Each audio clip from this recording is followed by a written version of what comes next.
And we're especially not having them in communities of color, and that's the purpose of today's conversation. So I am not sure where we are with Dr. Jenkins joining us. I know they are trying to work on the back end. So we have one more poll for you while we wait.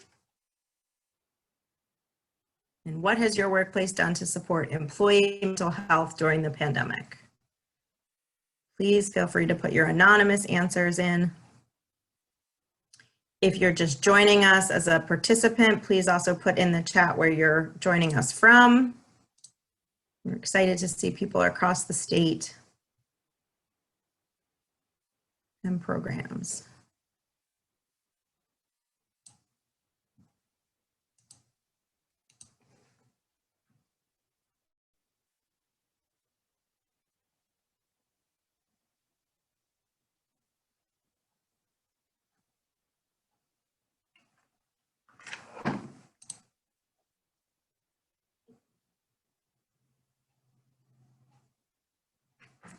Welcome more people from Lars, Pete from Delaware. Nice to see you all, or see you, that you're joining us.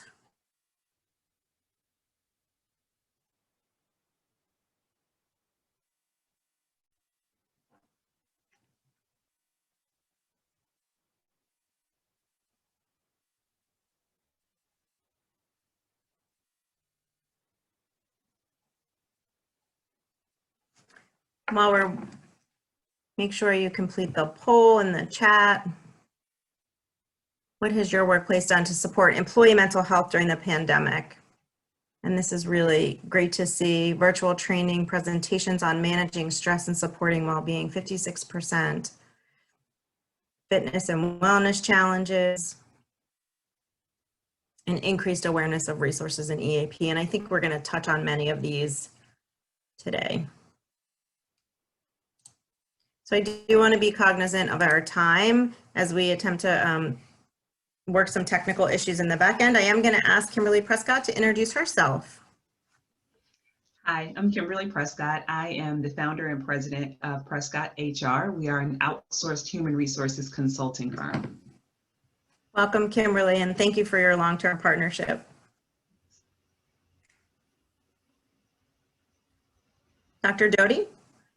Hi, everyone. My name is Dr. Tara Doty. I go by Dr. Tara, and I'm the founder and CEO of Sage Wellness Group. Sage Wellness Group is a national consulting firm that uses a mindfulness approach to address and support issues related around trauma-informed care, racial equity.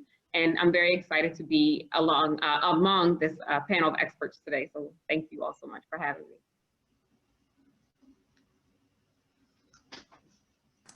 On mute. And we know that Dr. Jenkins, president of Coppin State University, is working hard with our team to get him on board. Just a little bit about HCAM. I am Tracy Kodak, the CEO of Healthcare Access Maryland.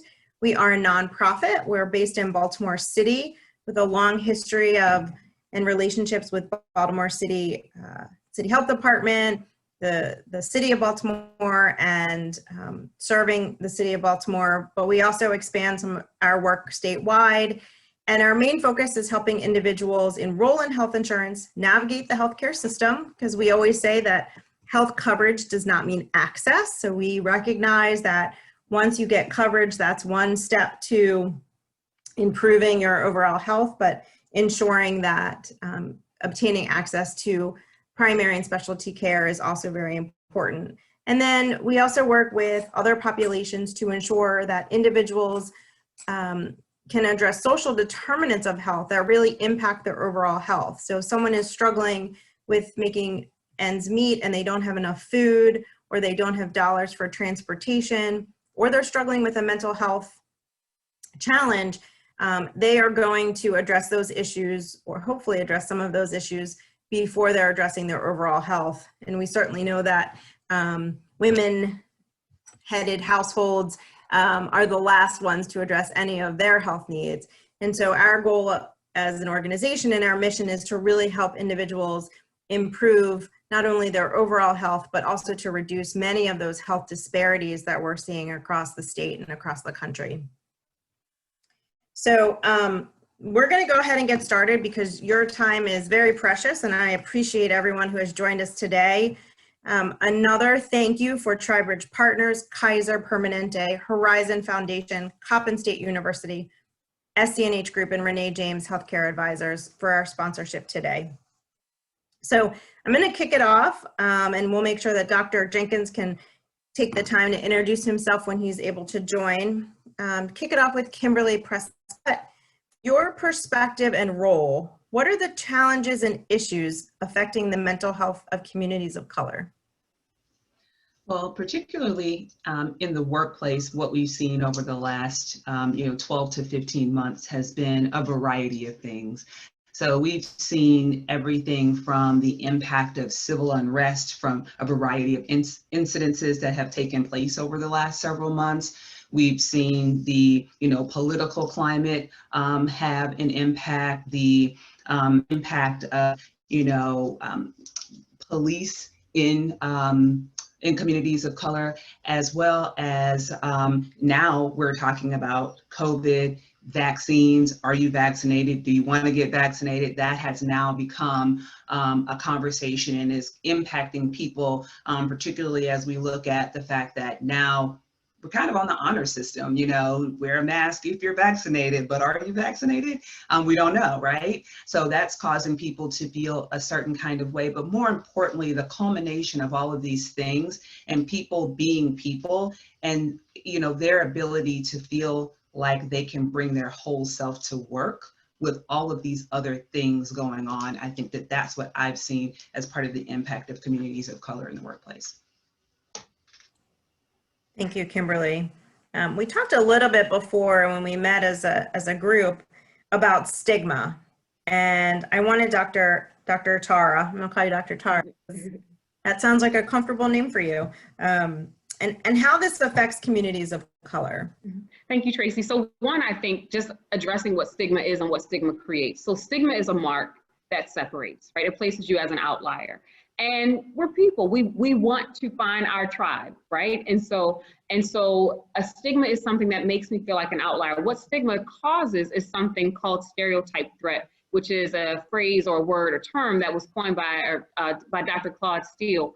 And so what stereotype threat means is that it recognizes that because there is this characteristic that I identify with or that could potentially identify me, I act in accordance to that stereotype or to that stigma. And so the stereotype threat is if I believe that the stigma of addressing mental health concerns marks me as having this characteristic, then I will do one of two things. Either I will work very, very hard to disprove that, which we often see within communities of color. We get these labels such as strong Black woman, right? Or we get, agreeable, Asian Americans, nothing is wrong, that minority stigma. And so I'm going to work really, really hard to prove that I'm not this stigma. I am okay. I am strong. Nothing is bothering me. Or I'm going to fall into that. And so, well, because this is the stereotype, I'm going to act in a way that allows it to continue. Neither of which, and just honoring what Kimberly said, allows me to bring my full self to work. Both of them play on how the fear of receptivity or reception is going to be given to me by my colleagues, by people who I don't even know, and how that impacts how I show up. I think when we're talking about communities of color that have often had to govern themselves or govern ourselves from that stigma lens, am I allowed to even be okay? There's a hashtag going around saying it's okay to not be okay.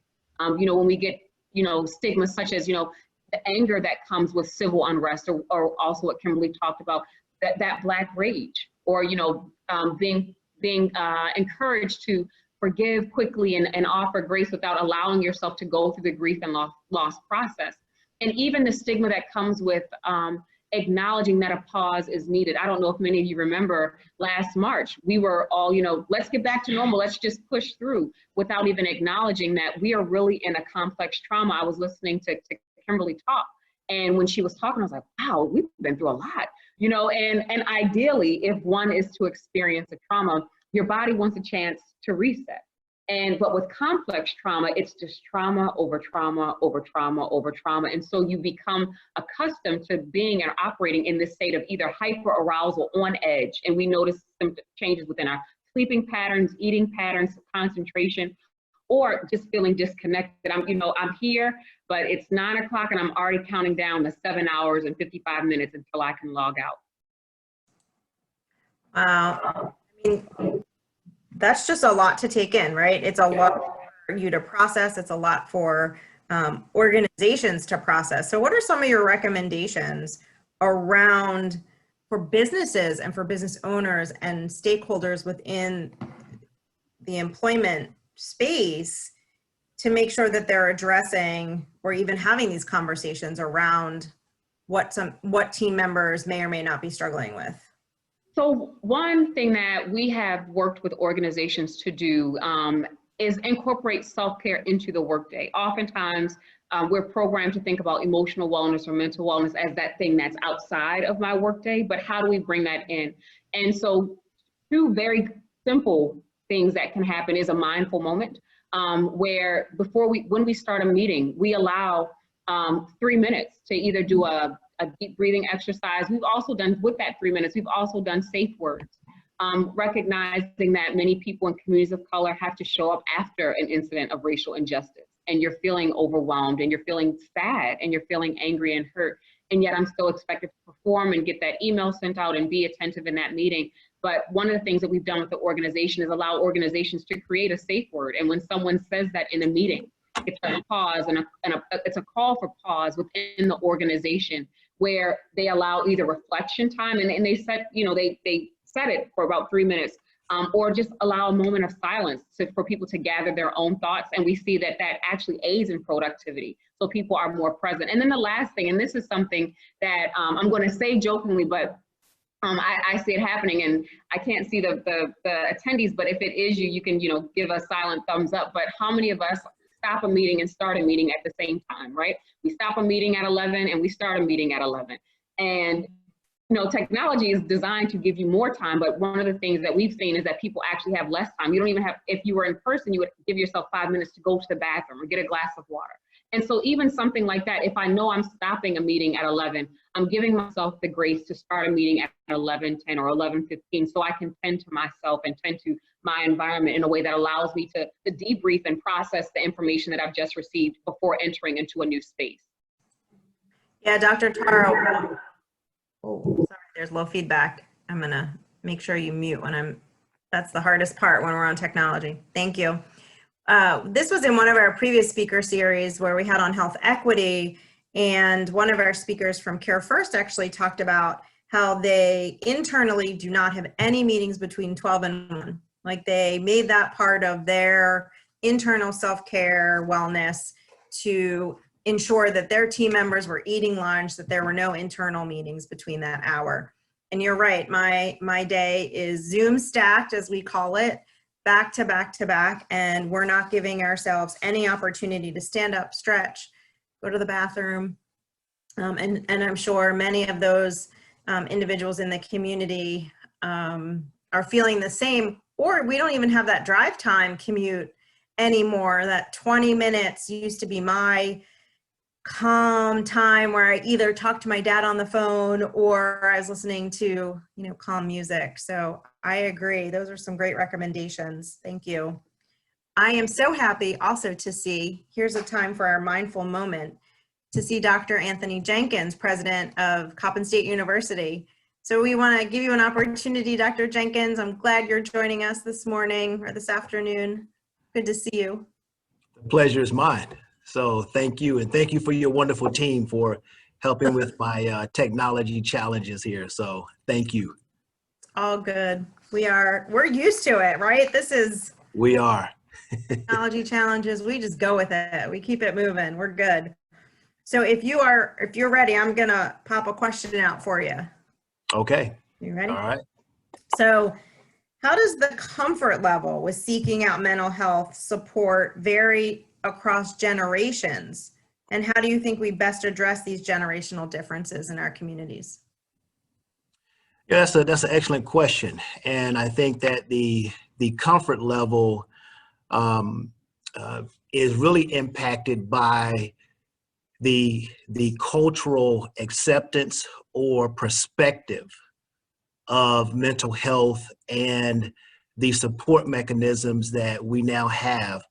One of the ways that I have found is that when you are building those relationships and those rapport, bringing in individuals within the community that are seen as being community leaders or those who have the respect of the community can play a very important role in leading those conversations, creating comfort, and bringing people together to close those gaps.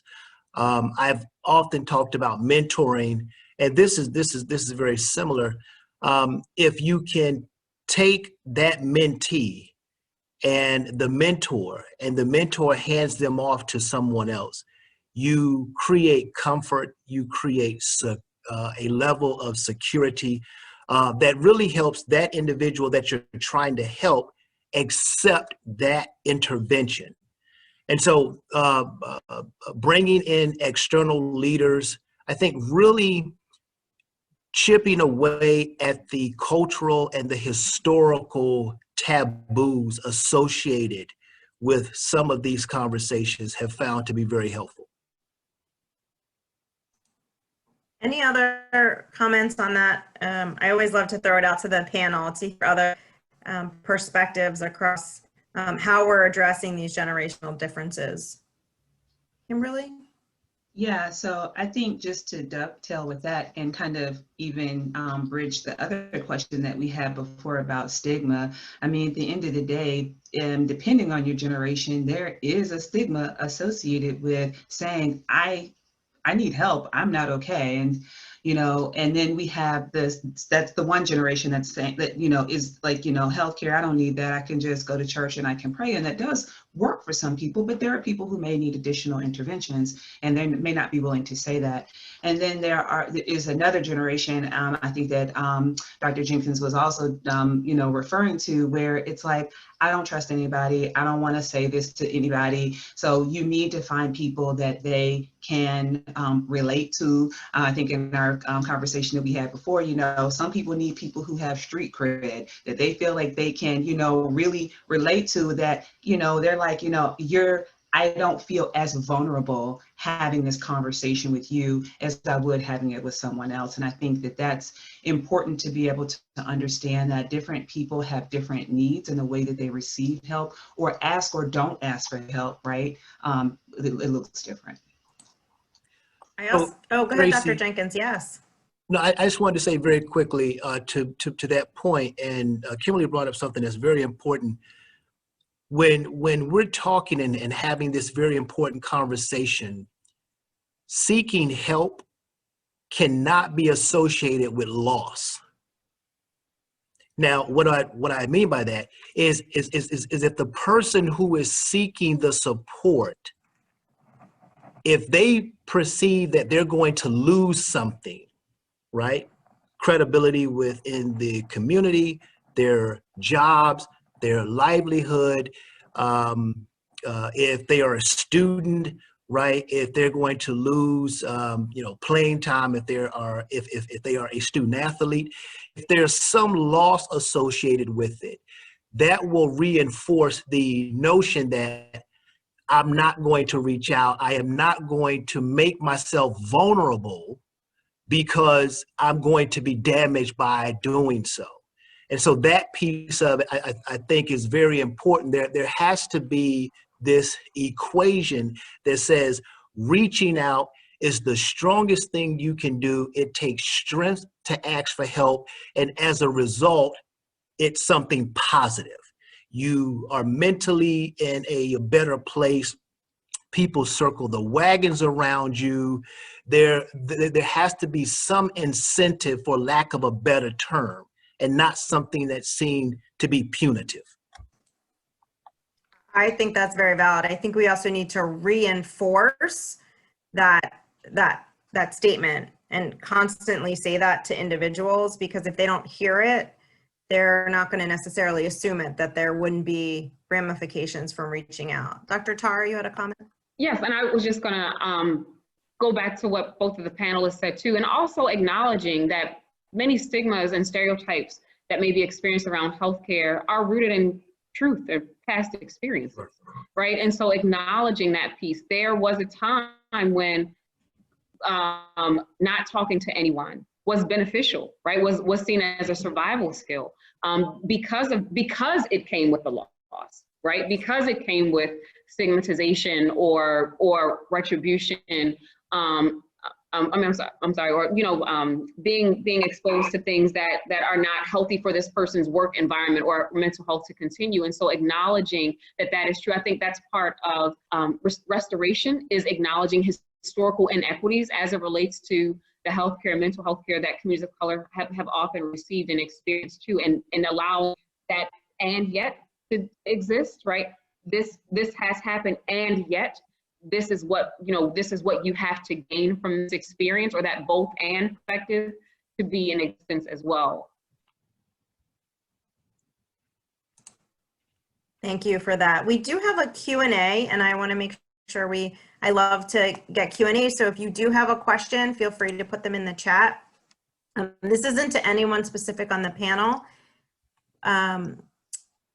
How can I spread the importance of trauma-informed care as a mental health practitioner effectively?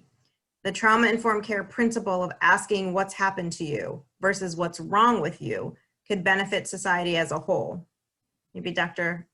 Tara, that might be a good one to start. Sure. So I think with trauma-informed care, one of the things that we do with organizations is start with the lens of safety.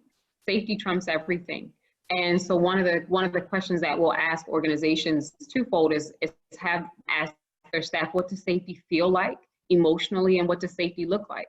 When I walk into a space, how do I know, I feel welcome here? How many of us have ever had the experience of walking into a room and you're thinking like, this isn't for me? There's something about that space. And so when we think about giving people a platform, and that language that was used, what happened to you? Understanding why we use that. When you ask someone what's wrong with you, automatically it places people on the defense, where I have to convince you that something has happened that you then deem as worthy enough for seeking assistance, versus what happened to you gives you the platform to share your story fully and authentically. And so when we spread the quote unquote news of trauma-informed care, I think starting with the lens of safety, which really is the foundation for all approaches, right? That relational approach that we want to take to mental health care versus transactional. And so creating a space where when I ask someone the question, how are you today? I wait for their answer, right? How are you today? Oh, great. Okay, let's go on to this. We're waiting for that response, and we're engaging in fruitful conversation. That creates a lens and a level of safety too, that again is the basis for trauma-informed care. As you look through the 6 principles of trauma-informed care, one of the things that I'll also share with organizations is to start with the principle that's easiest. We don't have to tackle the hardest thing. We start where it's easiest. So maybe peer support is easiest. And I know Kimberly's going to share her expertise around affinity groups, but maybe that's easiest for us to start with and build from. And then we use that momentum to address another principle within the trauma-informed care framework. Well, that's a really great point that actually goes to our next question for Kimberly. How do companies bring an equity lens to these types of benefits and resources that they make available to their employees? And obviously, this question seems a little rhetorical, but why is this so important? Yeah, so as we discussed, different people have different needs. So we can't expect that the benefits that we provide are one size fits all. So I did notice that from the poll question, there was an increased awareness of the EAP, which is great. But there are people who think if I call the EAP, my company's going to find out. And as much as HR people, we try to tell people, no, we don't find out. They think it, so they don't call. They don't want people to know. And so how do we create those solutions that are, ones that will fit the needs of people who don't trust that EAP process, who don't want to go to their manager or feel that their manager won't listen? And there are a variety of things that we can do. I know that TriBridge Partners is one of the sponsors for this event, and they have a tool called Fringe, where you can provide these multiple benefits for people that they can go in and pick their own type of benefit that makes sense for them, right? So, because sometimes we create things, but we know as leadership teams, we pick things that appeal to us. Like, oh, I would like that. I would like that. But that doesn't necessarily mean that that's what everybody else would like. So making sure that you have a wide variety of things available that will appeal to people. There are some people where, you know, a Headspace meditation subscription would be great for them. There are some people that were like, hey, if my company paid for my, you know, Peloton, that would be great because I just love to ride and do that. And there's a variety of things that people would take advantage of that does not have the visibility of the organization that they could take advantage of. And I think that that's one of the things that we could consider is how do we create a mix of benefits? And benefits don't always have to be medical, dental, vision, right? The benefit can be a variety of things that we can provide people, to include mental health days, to include flexibility, et cetera. But it could also just be access to resources that are not directly tied to the business. And I think that those are things that we need to consider. And I think just to, you know, add that, I mean, this conversation has always been important about how can we bring a lens of care around mental health to communities of color. It is even more important during the pandemic when people are at home. We're starting to see children and youth we're seeing more suicides across the country of kids in middle school and high school because they're feeling lonely. And the same thing in the work environment. You spend, you know, 75% of your day in a workspace, and now all of a sudden you are put to, put in an office in your house or your dining room by yourself. And that's a challenge. That really is a challenge. I would love my agency to pay for my Peloton as well, Kimberly. Maybe you can. I just meant the membership fee, not the bike itself, although I will say that depending on what you're dealing with, you may be able to get, you might be able to get some FSA situation. I was just going to say, is that something we'll have to look into that? We'll have charge TriBridge to look into that. Dr. Jenkins, did you have a comment? No, I just agree with everything that Kimberly was saying. I was actually taking notes when she was talking, and I agree that individualizing this approach, understanding what worked for someone else may not work for someone else. And I love her approach to objectivity, the thought that we can even be objective, and so much of a relational approach is taking into consideration, and that's what equity is, right? Is taking in consideration, what does this individual need to be fully present, not just for productivity measures, but for themselves, to really invest in the well-being of our employees, understanding that for so many communities of color, that well-being has not been a consideration. Thank you. So we know a long-term approach is necessary to achieving equity, and we are not there by any means. We know that. So what are some of the near steps that organizations can take as they begin? And you talked a little bit about this, Dr. Tara, around looking at trauma-informed care, but looking at smaller peer-to-peer services. So can you talk about some more of those near steps where the workplace and businesses can create a more equitable, inclusive, and healthier workplace? Yes, I think acknowledging, so I'm so happy. I think last year, finally, racism was recognized as a public health issue, meaning that you can approach it from primary, secondary, tertiary intervention levels. And so acknowledge and understanding what health disparities are, the burden of the disease of racism, right? Understanding that racism is a system that is designed to mentally and physically exhaust people, meaning that when a person is a survivor of racism, how do they need to be welcomed into our company? How do they need to be supported within our organization? If something, I keep going back to Kimberly's point that she made in the very beginning, if there's a racially charged incident or an incident of social injustice, how are we acknowledging that people have had to deal with that all night? And one of the things that we are often hearing is lack of sleep, right? And yet still showing up for work to be fully present. What can we incorporate as small breaks? I love the idea of affinity groups. I love the idea of affinity groups where there's opportunity to talk about changing possible policy procedures and organizational culture. So it's not just a rehashing of trauma, but we're able to use evidence-based strategies and personal experience and expertise that people are bringing in to design and create a culture that feels inclusive, and not one that I have to share my trauma in order for education to occur.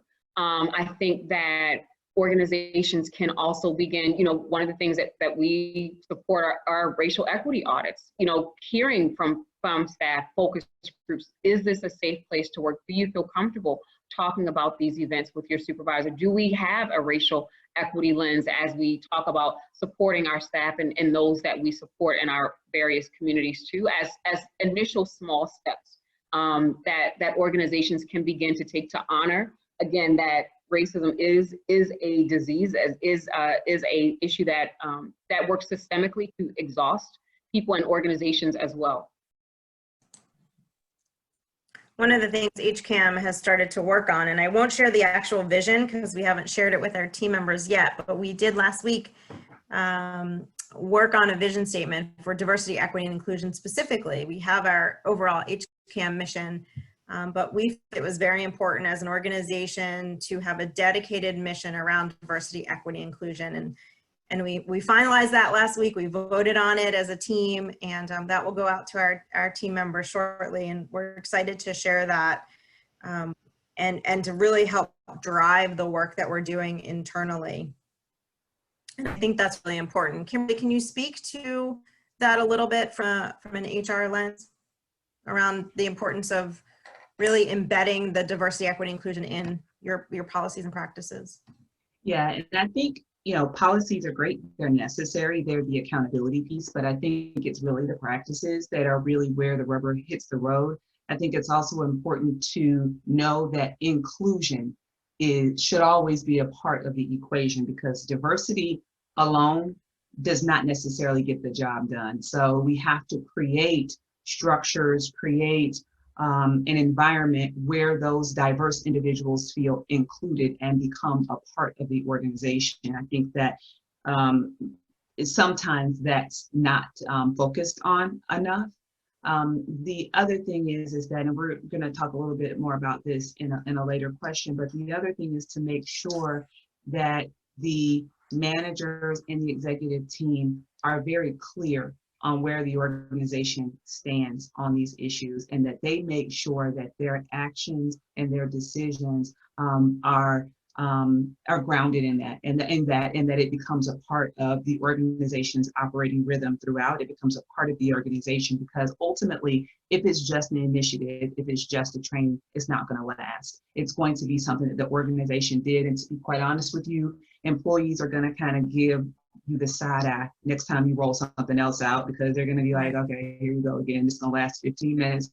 Okay, let me go to this training, get my certificate, and go back to my desk, right? And so that's not what we want. We want it to become a part of the organization. So I would say that many organizations are engaging consultants similar to Dr. Tara and her group to make sure that they are not just having some initiatives or having a training, that there is common vocabulary, that there are safe words, that there are true practices in place to make sure that that accountability and that structure is in place for individuals.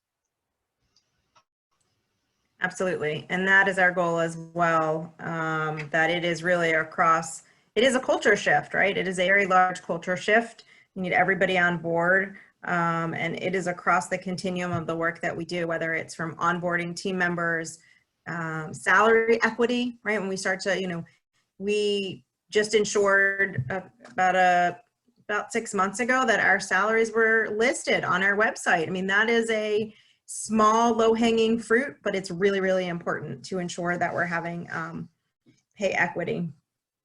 Kimberly, I know I'm going to go back to you on the role of employee resource groups or affinity groups. We talked a little bit about this already. Tell us your perspective on affinity groups. Yeah, so employee resource groups, or ERGs, affinity groups, have been around for a while, but I think that they have come to the fore a little bit more during the recent months. And really what those are an opportunity for individuals of any particular group. So it could be, working mothers, it could be any type of group of people. So it doesn't necessarily have to be across race. But for the purpose of this conversation, it could be. And it's where those individuals and allies. So to be clear, it doesn't have to be exclusively individuals in that group. It's also for people who are allies, may want to learn more, may want to support those groups to participate in conversations. It's not a complaint session, as Dr. Tara said. It's not for us to rehash and tear down everything the organization is doing.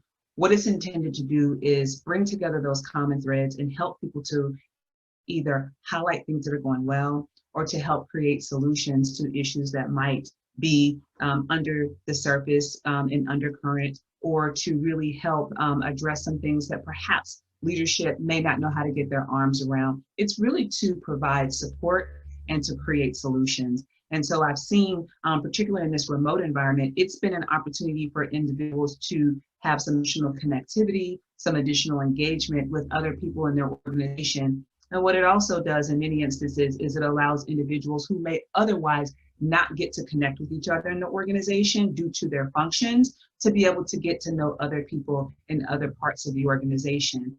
It's something that any organization can do because it's employee-led. It's something that employees lead themselves.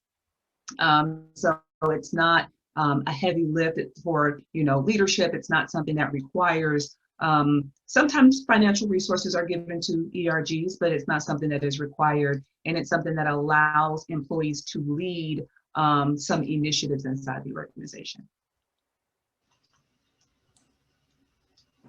Either one of our other panelists have any comments around employee resource group or affinity groups? Dr. Jenkins. No, actually, I think that Kimberly did a wonderful job. So nothing further to add to how she eloquently said that. So we had another question in the chat. How do we make employees feel comfortable speaking about race openly? In some offices, when we speak about race, we would separate ourselves from other white colleagues. It seems taboo to speak about race openly in the UK. Sometimes the mention of race makes people feel on edge when it often just is a regular part of people's, I think they meant identity, of people's identifying experience. It might be identity. It makes you not truly feel comfortable when part of you isn't welcome in that space. So how do we make employees feel comfortable speaking about race openly? I'll jump in here. This is a very very outstanding question. So whomever asked, thank you very much. And we tackle this a lot within higher education. And I've often said that if we can't talk about these very sensitive things in institutions of higher learning, I don't know where we can, right? Because this is where we proclaim that we are developing an educated person that goes out and adds to an educated citizenry. And so therefore one's mind should be as open as one's eyes. I have challenged the institutions that I've been associated with on different fronts. One is I expand diversity to include multiculturalism, because you can have diversity and not have multiculturalism, but you can't have multiculturalism and not have diversity, right? And so as we broaden our conversation, that I have found to be very beneficial. We have to, I think, also find the why and the value in having conversations around race.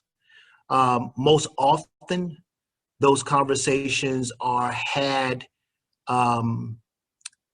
in the results of something happening, either within the workplace, something nationally, something globally, so forth. And they are often entered into, or at some point become very emotionally driven.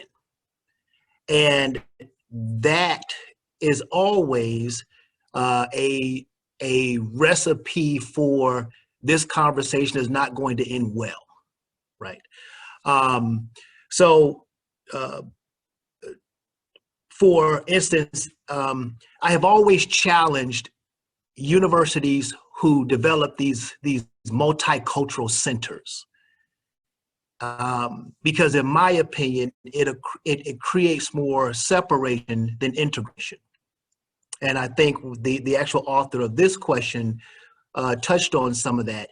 We create the African American Student Center and the Asian American Student Center and the Hispanic Student Center and the LGBTQ student, space and so on and so forth.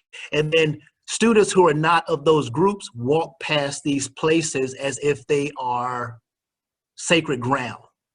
They never go into these spaces. They never engage students in those spaces. And so it allows us to let institutions, and not only institutions of higher learning, but other institutions off the hook for addressing the real issue. It allows us to check the box. Well, we gave them their own space, their safe space. They can go in there, talk, have a good time, feel comfortable, and so forth. To me, that's the wrong approach. The university should be a multicultural center. You should be able to be safe any space on campus, and you translate that to the actual workplace. It's how do we have a much broader conversation, except or beyond when something happens, that then we come to the table and try to check the pulse. But how does that become a true, authentic part of who we are and how we view our team members? Again, I think value and understanding why the conversations are necessary, and how do you focus on the factual aspects and not so much the emotional aspects. And then here's the other piece. I think that is very important. Those individuals who are not a person of color, our white colleagues, we have to create that space where their opinions, their ideas, their questions are heard from a place of, I'm trying to understand, and not from, you don't get it. And asking the right question with the right tone, the right tenor, and the right tact is extremely important. That's what I have seen, that we've been able to build some inroads at my institution and many of the institutions that I have worked at. But it is a very delicate balancing act. But doing it in the wake of some catastrophic or national situation, I have found to be more challenging than if you go in as it's an authentic part of your mission and who you are. Absolutely. Really valid statements. And thank you for sharing that. I think there are probably some opinions of other people that would think differently, Dr. Jenkins. And so kudos to you for really, pulling it in as an institution, and especially in the workplace. I remember as a University of Delaware college student going to my very first STEP show. I'm going to tell you, I was one of probably two people, the person I went with, at a STEP show. And the feeling that I did not belong there, right? I remember that feeling. And in awe of what was being built by that community and where that history came from of the STEP show, and just learning about it was really fascinating to me, but a very strong feeling. And again, this was not to date myself, but this was in the 90s. That sense of why are you here? Why are you in? And again, this was the 90s. So, that was a very different, I think we were in a very different space, but it was palpable for me. Like, why are you here? Why are you, this is our space, right? No, I mean, no one ever said that, but it was very clear. That I just remember that as a college student. Kimberly, any other comments as well? Well, I was just going to say that having the conversation about race in the workplace is a bit of a slippery slope sometimes. To Dr. Jenkins' point, sometimes it is about the timing. When are we having this conversation? Why are we having this conversation? And B, the intent and the way that we have the conversation. Why am I asking this question? Why do I want to have this conversation? And what do I intend to get out of it? And so I think that depending on the organization and depending on some of the other things that are happening in the organization, there needs to be, honestly, that's a tough one, to be honest, in the workplace. It's very different when you're in a social environment or an academic environment. But in the workplace, I'll just tell you, my HR hat kind of says, I don't know. I don't know how we have that conversation safely. What I'll also say is that it's unfortunate that we can't have that conversation safely. It's unfortunate that we have to ask, how do I have that conversation? What I'll also say too, though, is that in the workplace, we need to know, honestly, at any time, we need to know who our audience is. So I think we need to know who our audience is. And if Tracy and I have been colleagues, I feel like we had a relationship where I could ask questions, she could ask questions. We had that kind of relationship. There are other people where I don't have that kind of relationship. So I need to ask myself, can I have that conversation with that person? Should I have that conversation with that person? So it's kind of slippery in the workplace. It's unfortunate. And I know that's not an answer, but that's the only HR answer I can give right now. Tracy, if I Yes. could, because Kimberly touched on something that just made me think about something that's very important. When we talk about race, we talk about mental health, we talk about these things and work equity. I have always challenged myself that if I say that I'm committed to something, then we need to be the example of that, right? So, for instance, here at Coppin State University, I'm committed to diversity and multiculturalism. And I always challenge organizations and institutions that if you say you're committed to diversity, multiculturalism, then it should start with the leadership, right? Because you should be able to look at the actual leadership of that organization and see a reflection of their purpose and their mission to those things they say they are committed to. And so being the one Black person in a company in itself could create mental anxiety, right?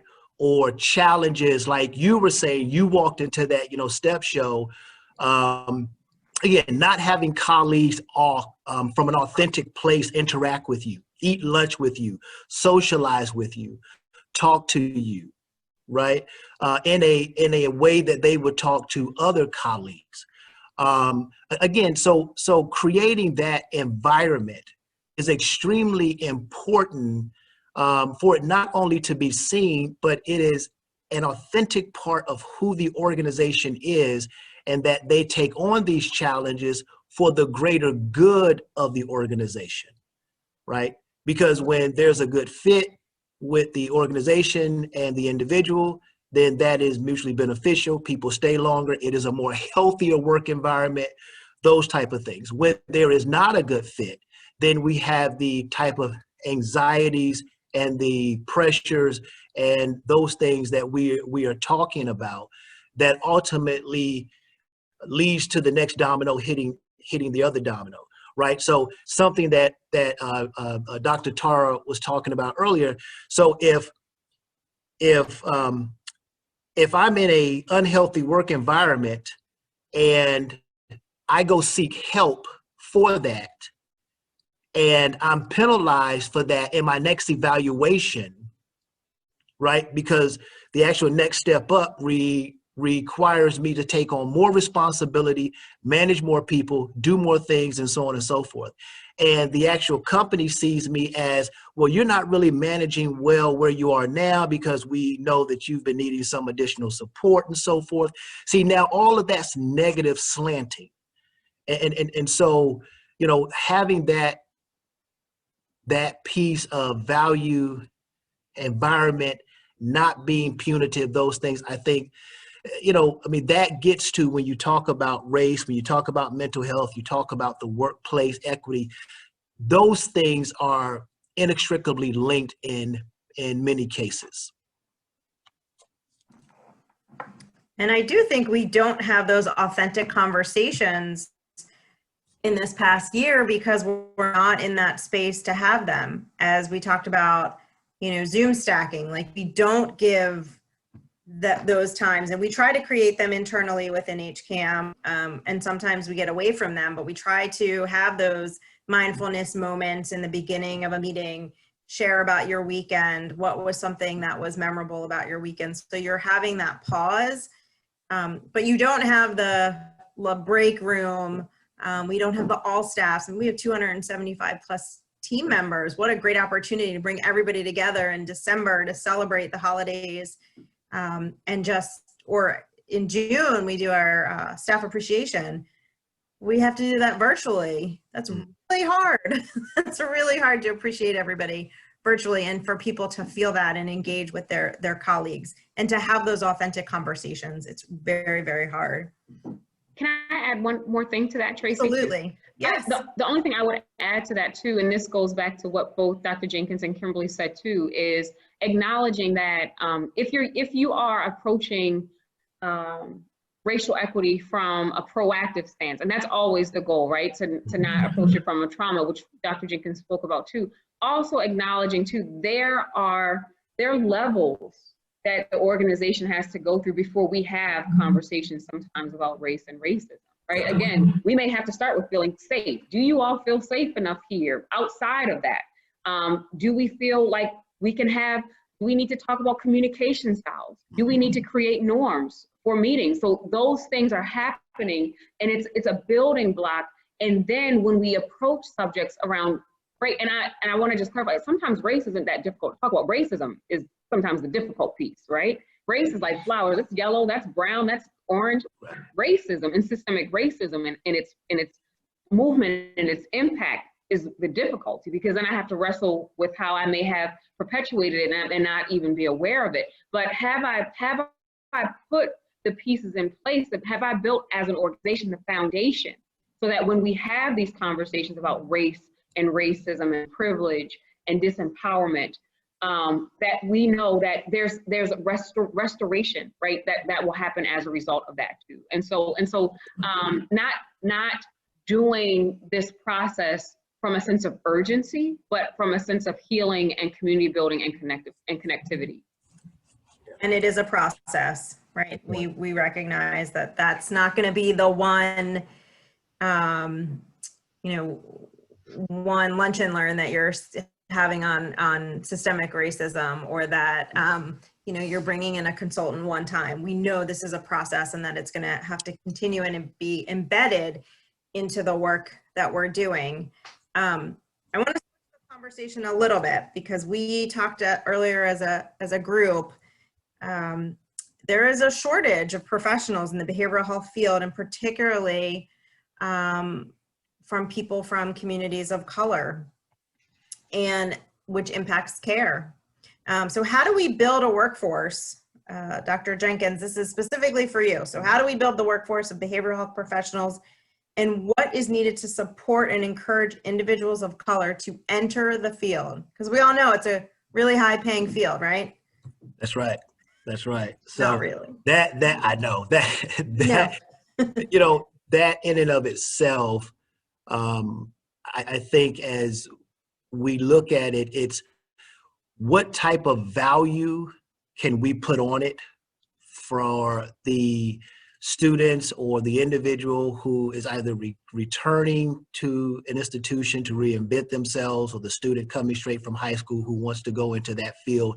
How do we create that pathway, how do we show them that this is a profession that will provide them the quality of life and the ability to impact and change environments?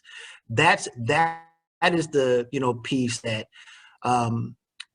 you take that coupled with culturally, because you have to throw into that piece of it. And then you also have to throw in the third leg of the stool is, where is society saying the workforce is going, right? So right now, everybody's talking STEM, okay? Now, I'm pleased to say here at Coppin, I mean, Forbes just ranked our psychology program one of the best in the nation. And so we believe that it is important that we produce and create pathways and pipelines for more individuals to go into these fields and to train them, or educate them rather, from the understanding that you can have a significant and profound impact on people who look like you and on the profession overall. And so that's where we've been really focusing, is how do we get more students interested into psychology, the actual support services, or the support social sciences, and for a lack of a better term, how do we make them sexy, right? How do we make this attractive when there is great ability to impact and transform lives? That's where we have spent the bulk of our time, and we are seeing more students want to go into psychology, wanting to go into social work, wanting to go into the health professions. Again, those are very stronghold majors for us at the institution, because we underscore that by saying you can have an impact on your community. And I think so many people of color know that mental health is a serious issue within the African American community and other communities of color. One of the interesting facts that I came across when I was talking to my my faculty here is that I think there's this misunderstanding, or this just flat out understanding that African Americans don't commit suicide at the same rate as their white counterparts. And the data shows that the attempt for African Americans is higher than that of their white counterparts. It's and I won't even call it the success rate, for lack of a better term, the ability to follow through and to reach the actual end purpose, that's higher for whites than it is for African Americans. So where we were saying earlier, how do we use church leaders for that older population? How do we infuse new methods using technology, new interventions, as Kimberly was talking about, for another generation? I think that the pathway that we're taking here at Coppin and many other institutions are taking is going to be very important and critical as we continue to tackle this issue. Getting more people of color into the pipeline, getting younger people into the pipeline that they can identify with their peers, colleagues, and people who will be sitting in front of them. I think that is very important. And those are some of the proactive efforts we're going to have to continue to take. And one thing that I would also say is, I think that the more that we try to get more people of color in the pipeline to enter the profession, I think that we will increase the likelihood that people of color will take advantage of it. The reality is that some people want to talk to people who look like them, who they feel can identify with them and their specific challenges.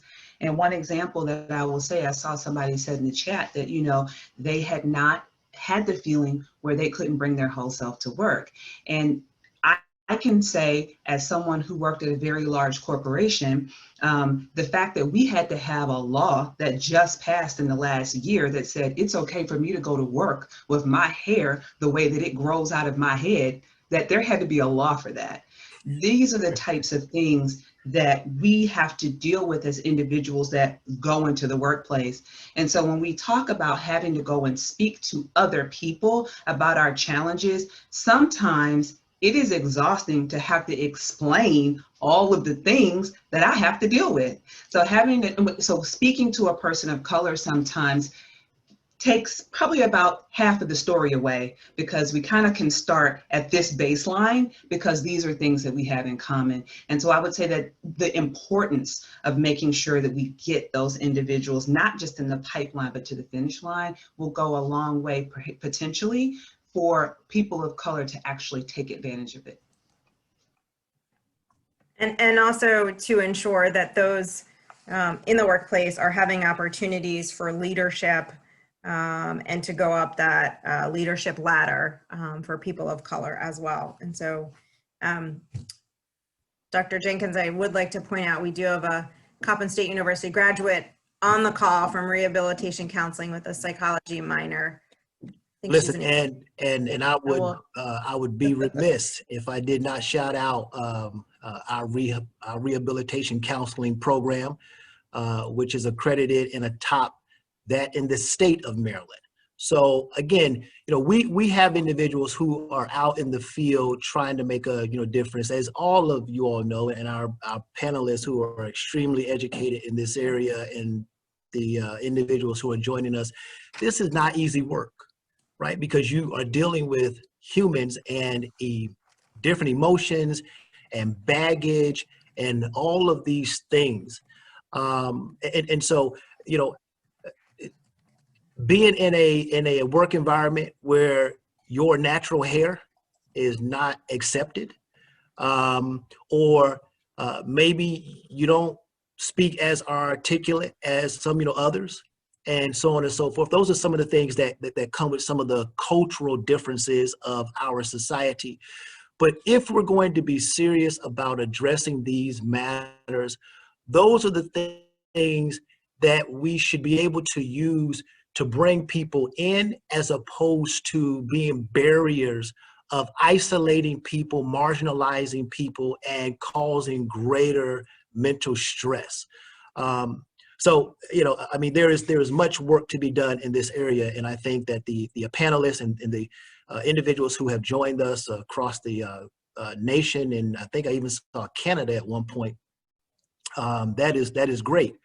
Oh, I'm sorry, the UK. I'm sorry, UK. So, nationally and around the world, this is a very important conversation. So. Thank you, Dr. Jenkins. So I also wanted to ask Dr. Tara, before we go to Q&A, and one last question, talk a little bit about, we're going to switch a little bit, trauma tolerance in the workplace or in an organization. So I think Kimberly hit the nail right on the head, right? When you're thinking about what organizations have gone through as an organization, but then also the people within the organization. One of the things that our approach to this process, one, for ourselves, we don't call it work, because work tends to have like a finite end date. We call it a process or a journey. And I remember doing a session, and someone said, for some of you, this is work. For others of us, this is our lives. And that speaks to trauma tolerance, what I've had to endure. So with trauma tolerance, and all of us have it for different reasons, but let's just take the example I gave. I remember doing a session on law enforcement being pulled over by the police to two different groups, one a group of color and one their white colleagues. And I said, how do you know if you've had a good encounter being pulled over by the police? And overwhelmingly, the theme from white participants, if I don't get a ticket, if I get off with a warning. And for the staff of color, particularly the African-American staff, was, if I don't die, if I don't, if they don't take me to jail. And that speaks to trauma tolerance, right? Where I'm willing to tolerate so much that the tolerance piece, where I can't take it anymore, is like, as long as I don't die, it's a good encounter. right? As long as and that speaks to the fear of that. When we think about trauma tolerance, one of the things that it can do in the workplace is build up thought processes just like, that's just how they are. I'm expecting to experience a level of trauma when I walk into this organization. When I have this meeting, I'm expecting to experience it. So I brace myself. You know, the brain's only job is to keep us alive, so it'll normalize trauma. And so I'm expecting this level of dysfunction to happen. It's going to take this, this, and this, and this. Then I will finally say something. When we speak of the experience of macroaggressions or microaggressions, oftentimes a person has experienced up to 10 of them before they will report it to HR, right? When we hear it, then I'm hearing all of these other things. That's trauma tolerance. I've tolerated this trauma for so long that I've normalized it, and it's become a part of that culture, which when Kim talked about the practices having to change, speaking about that. And one of the things that is so important too, as an organization embarks in this process, is to acknowledge where the organization's trauma tolerance is, and that comes with acknowledging the historical inequities, right? Not from a systemic level, but even in here, we acknowledge that we've had diversity without inclusion. I love Kimberly's point to that. We acknowledge that our hiring has not been as inclusive as it could have been, right? We acknowledge where we have not valued people's personal experiences over professional accolades. We acknowledge that. We acknowledge the trauma and the trauma that we have caused and the tolerance that it has caused our staff to build up, and therefore we take reparative and restorative approaches to heal that. And so, speaking of trauma tolerance, very basically or very simply, is how much of a trauma I have literally tolerated before it becomes an issue where I seek help. And so our goal is to lessen that trauma tolerance, to get people to acknowledge, oh, this doesn't feel good, I'm going to say something about it now, right? Our goal is to lessen that trauma tolerance. So what are organizations? Oops, let me see if you guys can mute. Thank you. Always a technology issue. So to transition that, one of our last questions before I go to any in the Q&A, what is a piece of advice that anyone from the panel can offer the audience to create a workplace that values and supports mental health of the employees, but is addressing some of those or all of those trauma tolerances, right? What are some, walkaways that individuals can feel like they have one or two pieces that they can work on within their organization?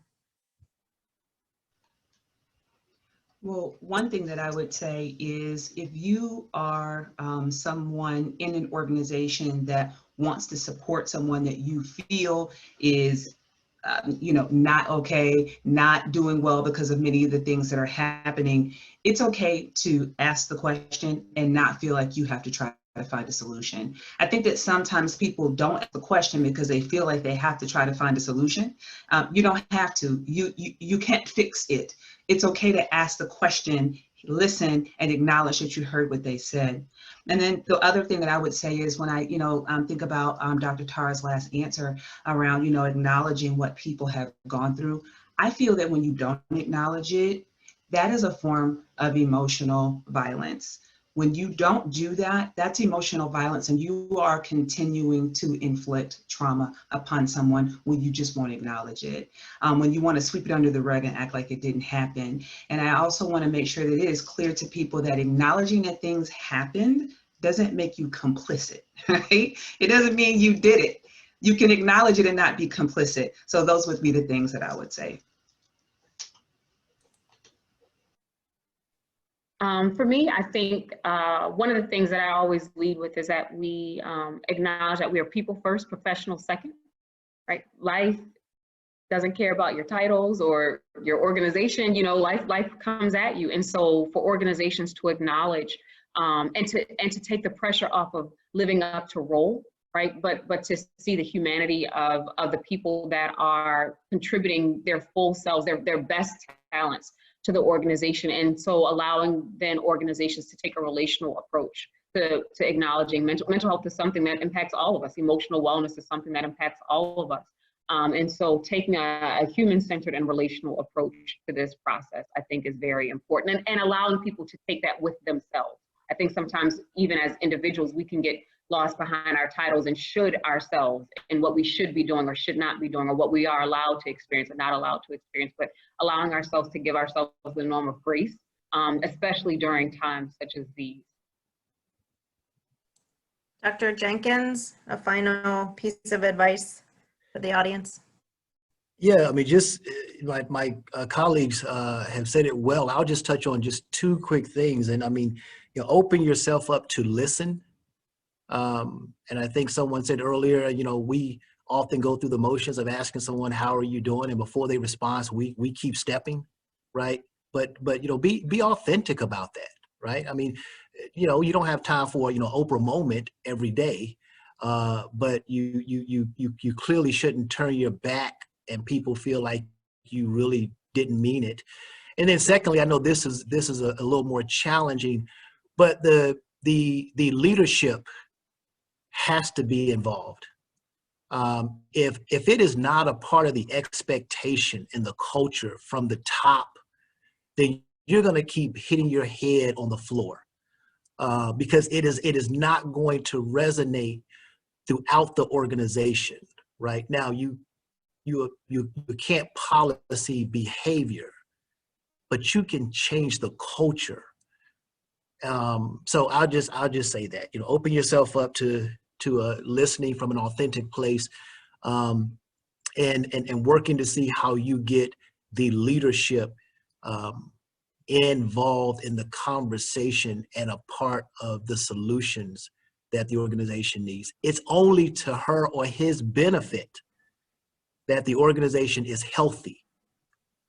So Absolutely. And that actually went, that was our Q&A in our last question, is how can we make sure that this important message filters through to management? Many organizations champion diversity except for management or board level. That's another area, especially in the nonprofit space, how important it is to have board member buy-in. It was brought to my attention that we had no African American males on our board. We serve 79% of the clients that we serve are from Baltimore City, and they are individuals of color and men of color. And so our board is not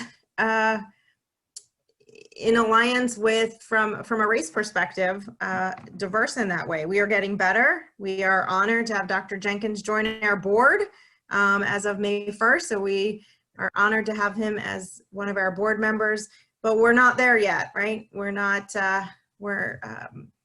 in that space. So I think the author of that question is very valid from a nonprofit space of ensuring that you have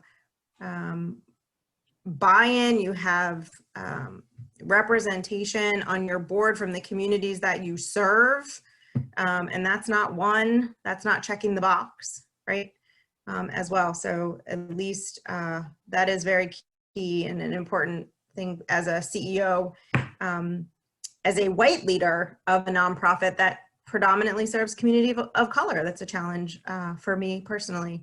So any other comments related to that question around management buy-in? I think many of the people on our panel today are either frontline or mid-management. That's a hard thing to get up to leadership. I'll just say, because I happen to sit in that seat, I've often said it takes a very strong leader to share power. And so the actual management team who are with us, today, what I have found to be very impactful is the ability to put together your proposal with the support with folks, right? And to engage in that conversation with management, with the understanding that, this is what we believe puts us in a much better situation, mentally, physically, creates a more healthier work environment for us, right? And so these are things that we're asking the organization to take under consideration. Because sometimes management can be often in the clouds. They just don't want to deal with those things or whatever. And I think it was Dr. Tara who says, 1, 2, 3, 5, situations pass by, people don't say anything, and then that straw comes that breaks the camel back, and it's, well, why didn't we get on this earlier? Where were we on this matter? Why didn't we do these things and all of that? So I just think, again, challenging management to be willing to have those authentic conversations and to present proposals to help move the organization to a much healthier place. I have seen that work well. And one thing that I would add too is that while we can't make the organizations that we partner with and work with do anything, we can choose who those partners are. And That's so right. I think that it is also important from a leadership perspective to show the commitment to diversity, equity, and inclusion, is to also make sure that the partners that we work with have that same commitment. I serve on the board of the Community Foundation of Howard County, and we are making sure that even the nonprofits that we provide grants to have those initiatives in place. And so we can do that in a variety of ways inside of our organization as well as those organizations that we work with. Excellent. Thank you. Thank you. I wanted to thank everyone, Kimberly Prescott, Dr. Jenkins, and Dr. Tara Doty for their words, their insight, and for participating in today's panel. We also want to again thank our sponsors for today's event, TriBridge Partners, Kaiser Permanente, Horizon Foundation, Coppin State University, SCNH Group, and Renee James Healthcare Advisors.